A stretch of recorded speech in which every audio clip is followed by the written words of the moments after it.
especially as a community, and if where you are there is a little bit of infrastructure, however rudimentary it is, some of the problems we have is that the infrastructure that is there is actually clogged, it is blocked and all that. So communities can come together and band together and help clear the existing infrastructure if it is there now.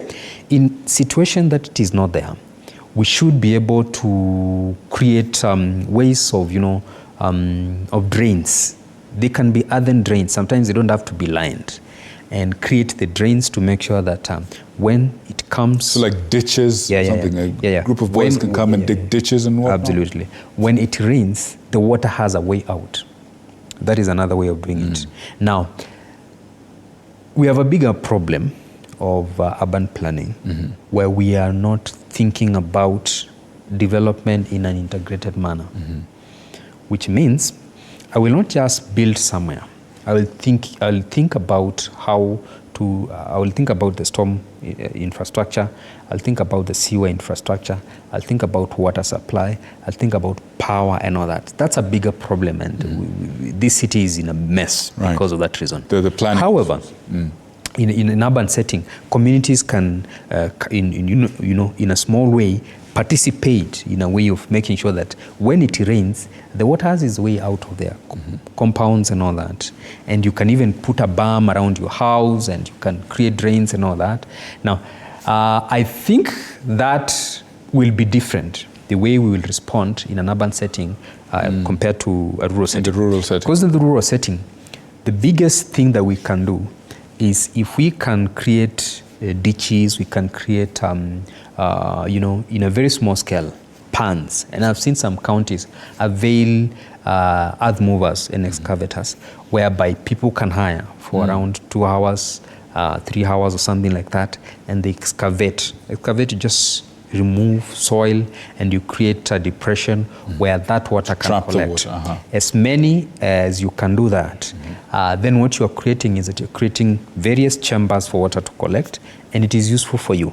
This water that is running off and running away into the ocean, you will still need it. Now, in a more organized manner, we could have concepts and think about water pans all over this country.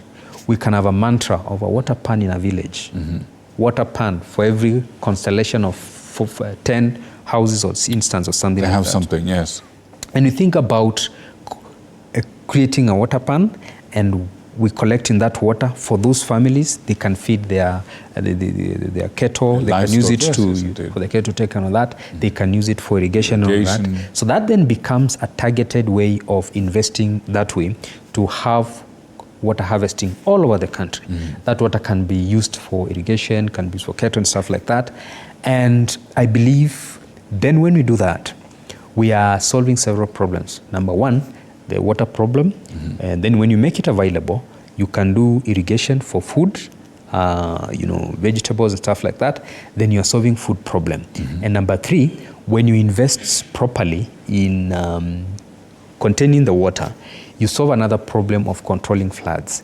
As engineers, we design dams for several purposes: hydroelectric power, irrigation and stuff like that, but also for flood control. We have seen Tana River always year in, year and out. Right, it breaks having banks and huge banks and stuff like that.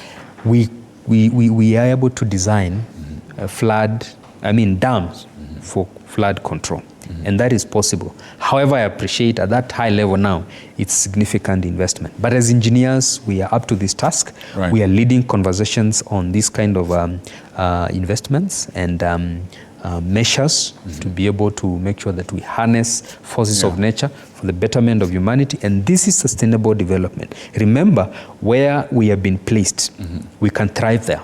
It's a question of what we can do to thrive. Excellent. I love that. And perhaps I'll give you a challenge.